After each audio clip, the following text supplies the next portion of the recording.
Hi folks, Bob Studebaker with GoBob Pipe and Steel. We've been saying for close to 15 years that the red Rhino hay trailer is the best trailer built, period.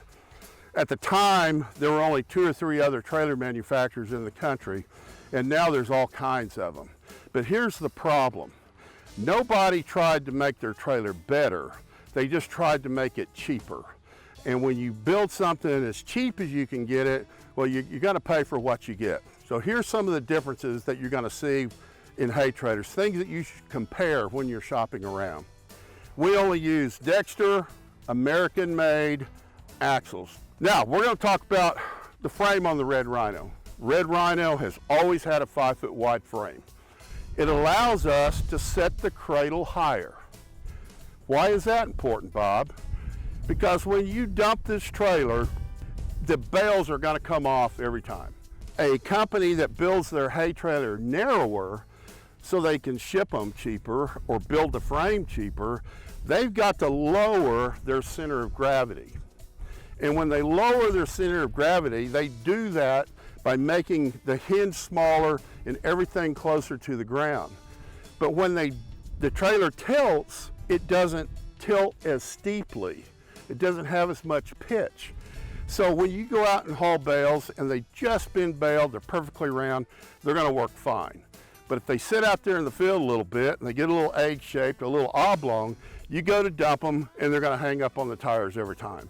So what's the point of having a self-unloading hay trailer that won't unload itself? Okay, I brought some pieces of raw material out here that we build these trailers with, just so to illustrate so you can see what the difference is in them. This piece of rectangular tubing here is a 3x5 quarter wall. This is what the red Rhino has in it. This is what the 5-foot wide frame that the red Rhino has in it. Now, not everybody, but there are companies out there that use this 2x4 by quarter. And it's a 4-foot frame sometimes. And I think, you can see the difference, which one's gonna last you the longest. This is the main tube of the trailer.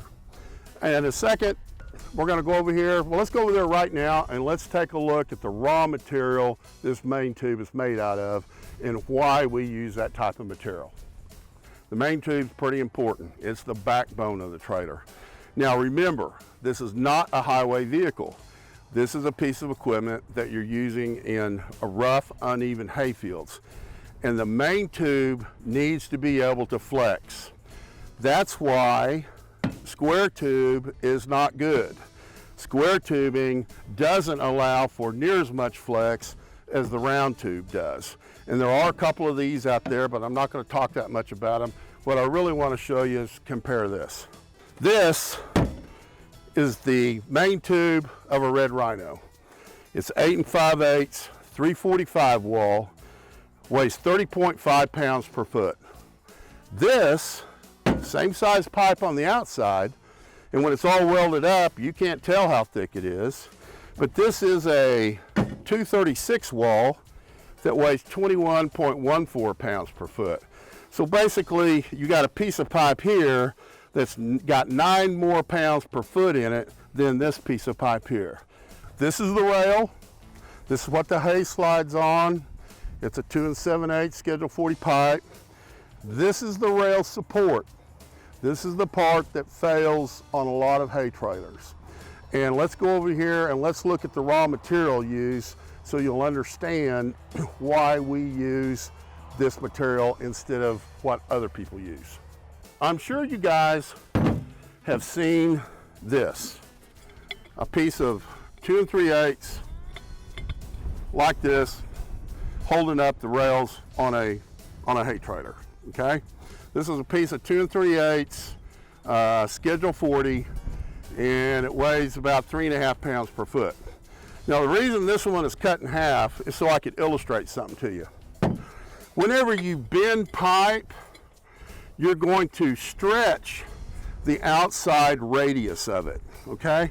Now if you look real close here, you can see how much thicker the pipe is on the top. That's the way it was before the bend started, and how thin it's gotten down here at the bottom. What we did on the red Rhino is we use a 2x3, 3/16 inch thick piece of rectangular tubing. Now on the rail support, that's where you need the stiffness, not in the main tube. So you've got this material versus this material. This weighs 5.5 pounds per foot.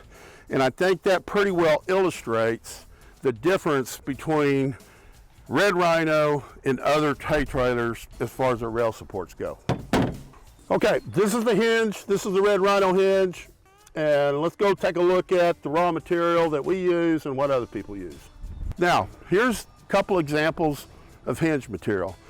Now, over the years, I've seen all kinds of crazy hinges people have come up with. The old tried and true is a 7-foot long hinge with 2 pieces of pipe sleeved into it. Now remember, I was talking about lowering that trailer. Well, one of the ways they do it is with smaller frame material. Another way they do it is they use smaller hinge material. This is very common. This is a piece of 3.5. They slide 2 7/8 inside of it and they build their hinge. Now this is the Red Rhino material. This is a piece of 4-inch OD and we sleeve it inside a 4.5 OD to make our hinge. I think the visual difference explains itself right there. But the combination of those two raises that cradle high enough that it always unloads for us. One of the most important things about a hay trailer is make sure it's got a double latch system on it. The Red Rhino was born with a double latch, always had one, always will have one. But what it does, it takes the metal fatigue off of where the latch attaches to the main tube. This is so important. When your cradle goes over and then you put it back and you load it properly, there's a lot of pressure on that latch. And it always cracks out right here on the top side of it with one latch. With the 2 latch system we've had it since 2003, and we've sold thousands of these, and we've never had a latch fail. In warranty, out of warranty, doesn't matter, never had one fail. Okay, just point out some safety features of this trailer. We've got 12,000 pound jack. It's a spring loaded 12,000. What I mean by that, you pull the pin as soon as it gets off as soon as you set it on your ball, you pull the pin and the pad pops up so you don't have to crank it as far. This is an emergency breakaway system. Some hay trailer manufacturers don't use them. We're pro safety around here, so we use these on our trailers. These are your safety chains and hooks.